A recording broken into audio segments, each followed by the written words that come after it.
Yesterday, we talked about the different types of eating disorders that are currently present in the DSM-5. You were funny yesterday. Why? When you said, finally, we're getting to types. But it's true, because we sort of danced around types all week long. We did. And then we got to types.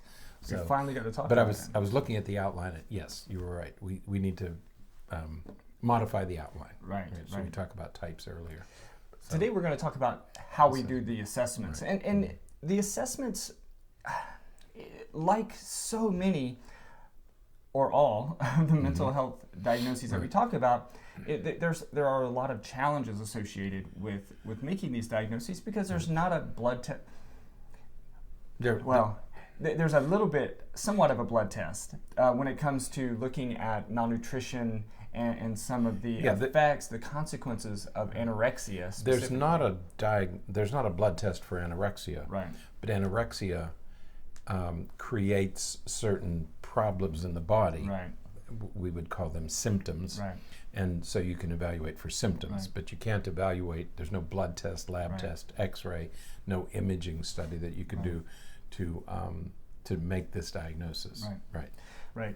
So we're going to pull some information from a couple of different sources today, and one of them, interestingly enough, is actually a translated guide from Spain's National Health Service. Right. And we found it, and it's translated into English, but it's a very nicely really written, well done. very structured guide to making the assessment of eating disorders. And I didn't know that that they did this in Spain, but this is a huge, by most standards, a very large work group that they put together in Barcelona of specialists from around the country who came together and put together a very comprehensive and internationally useful. It's not just for Spain. This could be used anywhere in the world. A very useful guide to assessment of these things. Because what we like about this is that when you talk about assessing the assessment of eating disorders, you're actually talking about 4 different types of assessments. Right. You have to assess 4 different areas. Right. Okay. So it's not just, the first step is to make the assessment of what eating disorder are you talking about. Right. Once you make that, then there are 3 other assessments you have to do behind that. So as we walk through some of these steps of the assessment process, we'll kind of talk about different aspects of what a good evaluation is going to look like. Right. All right. So one of the things that we have to first look at, as you said, is differentiating what type of eating disorder are we even looking at. Right. And there are rating scales, and they list several here in this guide. Right. Many of them, if not all of them, are available They're here in the available United here States. in English. And the publishing companies and authors, they get very creative in ways to name a test in such a way that the acronym has something to do with EAT. Right.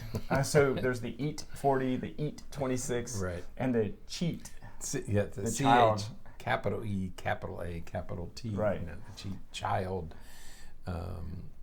eating disorder inventory, eating disorder test. Right. So, but these are instruments that are specifically designed to assess what eating disorder a particular person might have. Okay, so they separate, if this eating disorder is anorexia nervosa, this is bulimia, this is binge eating, and you use the instrument to identify the specific eating disorder that a person can have. Right, and so there's in addition to the EAT and the EDI and some of the others, there are a lot of rating scales, and they mention a lot of them in this this guide, and some of them are simple rating scales that a person would fill out, sort of like a self-report rating scale. Others are semi-structured interviews that sort of the clinician would sit with the patient and talk with them and ask them questions and kind of walk through the process of figuring out and differentiating between the different eating disorders. Right. So there's a couple of different ways that can happen. We're not going to go through all of the eating disorder questionnaires, but there are plenty of them out Plenty there. of them to choose from. So Yeah. that's right. If you're looking for one, there are plenty of them out there, and most certainly all clinicians who deal with eating disorders would have one or more of these in the office. Absolutely. So the second sort of step in this assessment is going to get more towards the medical issues. Right. And so this is where we're going to look at, what are the physiological consequences Right. of these unhealthy eating habits that this person is engaging in.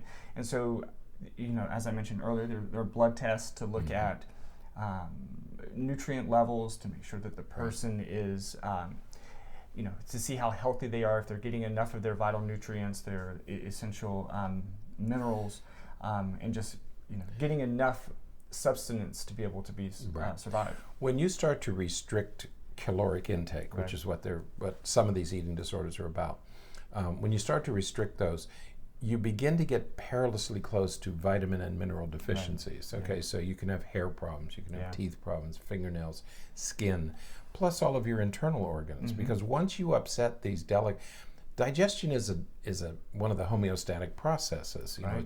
It's a delicate balance, and you're taxing your body every day to keep everything in balance.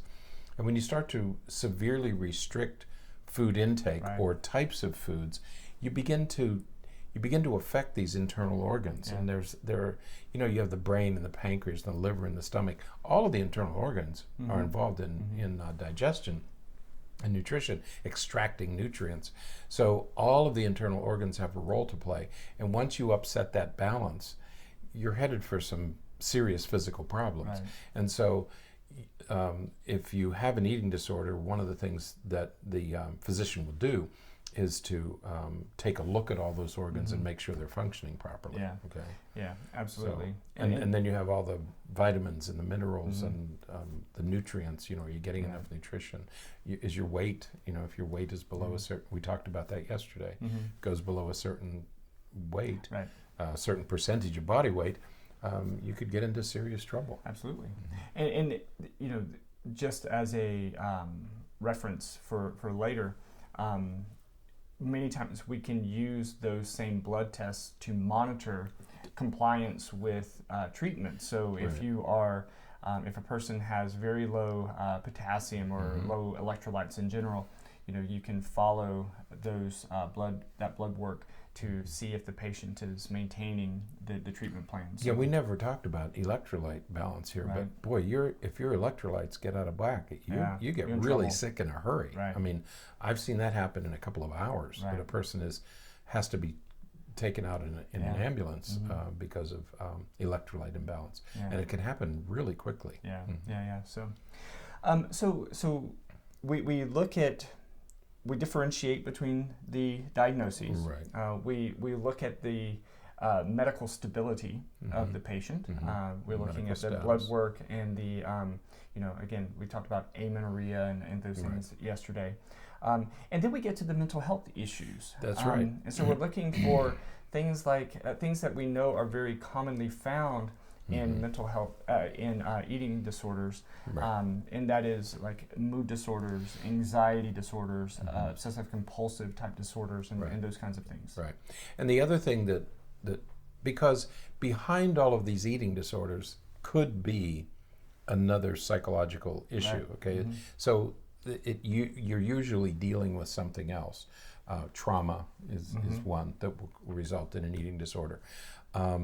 Trauma, depression, anxiety, obsessive compulsive disorder. People who have OCD, if they target food, they can become really restrictive because the OCD drives the whole thing. Right. Or people who are, we talk about emotional eaters, people who are depressed, and you crave serotonin, so you sort of eat those. You overindulge in foods that produce serotonin. Yeah. So you have all those issues, but there's a second set of issues that are related, and that's body perception. Right. How, and we know a little bit about that.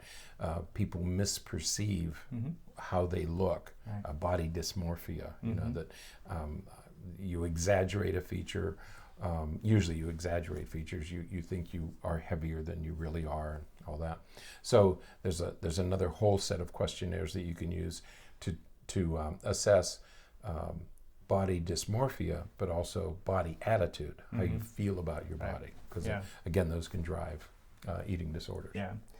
And part of that assessment also is going to include some of the psychosocial types of consequences. Somebody wrote in as a comment to one of the podcasts from earlier this week and said, under as it relates to the causes of eating disorders, wrote in and said that having a perfectionistic parent did that. A parent who was hypercritical of everyone and voiced that critical nature, that can contribute to the development of an eating disorder, and that will come out hopefully during this portion of the assessment. So. The final piece, number 4, the fourth piece of the comprehensive assessment is a nutritional assessment. The nutritional assessment. And that's looking at, the patient's, what the patient is eating. And it's related to the medical piece to some extent, but it's looking at the patient's understanding of what they should be eating, how much they should be eating, and the types of food, and et cetera. So that we talked earlier in the week, we talked about psychoeducation. So much of this is just educating the patient about nutrition and about digestion, about the extraction of nutrients in your body. But this nutrition is the fourth piece, and so you'd want to know, or you'd want to establish, what are you denying, what are you restricting, and what are you eating too much of? So let's get your nutrition back in balance. So taken together, we have this. We have the differentiation between the different eating disorders. First of all, what eating? There are 6 that we look at, and yesterday we said 3. Anorexia, nervosa, bulimia, and binge eating are the 3 primary eating disorders. So which one are you dealing with? So that's the first step.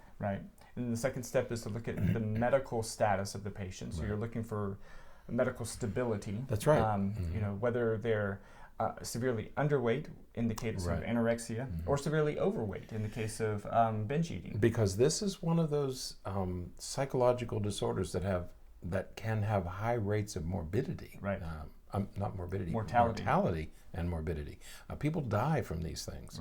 And so there is a medical component here that cannot be ignored, because these are really serious, high-risk disorders.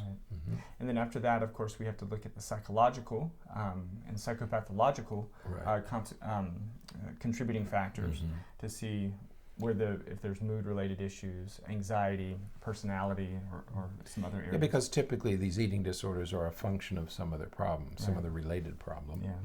And then finally the nutritional part. So there's the comprehensive assessment. It includes all 4 of those pieces. So, you have to have all 4, and you have to keep people healthy. And get them back to good health. Absolutely. So now on tomorrow's podcast, we're going to talk about treatment.